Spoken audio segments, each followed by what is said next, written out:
दूसरे की गलती को पकड़ना बहुत आसान होता है। असली दिक्कत पता कहाँ आती है? जब वही नज़र खुद पर डालनी पड़ जाए।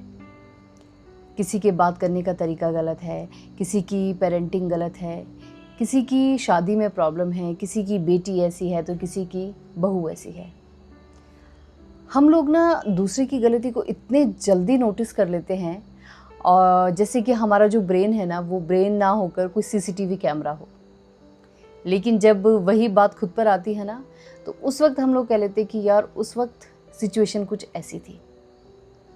साइकोलॉजी में इसे सेल्फ सर्विंग बायस कहा जाता है। अपनी गलतियों को तो हम किसी सिचुएशन से जोड़ लेते हैं, लेकिन दूसरे की गलती को उसके कैरेक्टर से जोड़ लेते हैं। वेदांता का विवेक हमें दूसरों को समझने के लिए नहीं, बल्कि अपने मन को ज़्यादा समझने के लिए है। जब भी आपको किसी दूसरे में कोई कमी नज़र आती है ना, तो तुरंत उसको देखकर एकदम से अपना जजमेंट मत दो। खुद से ये सवाल करो, क्या जो मैं सामने वाले में कमी देख रहा हूँ, ये किसी रूप में मेरे अंदर तो नहीं? आज रात ना सिर्फ 2 मिनट का सेल्फ रिफ्लेक्शन ज़रूर करना। अपने आप से 3 सवाल ज़रूर लिखना। क्या मैंने किसी के साथ गलत रिएक्शन दिया, या किससे मुझे बहुत अच्छा बिहेव करना चाहिए था? और कल क्या मैं अपने आप को बदल सकता हूँ, इससे बेहतर बना सकता हूँ?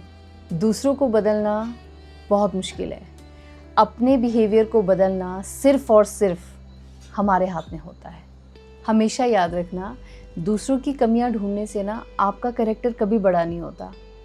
आपका कैरेक्टर तभी बड़ा होगा जब हम लोग अपनी गलतियों को देखकर ना उनको सुधारने की कोशिश करते हैं। और जब हम लोग ऐसा करते हैं ना, वहीं से हम लोग एक बेहतर इंसान बनते हैं।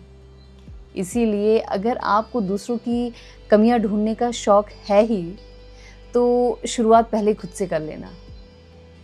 और अगर आपको मेरी वीडियोस पसंद आती है तो इस पेज को ज़रूर फॉलो करके जाना, और इस रील को उन लोगों के साथ ज़रूर शेयर करना जो दूसरों की गलतियों को तो तुरंत ढूंढ लेते हैं और अपनी को नहीं।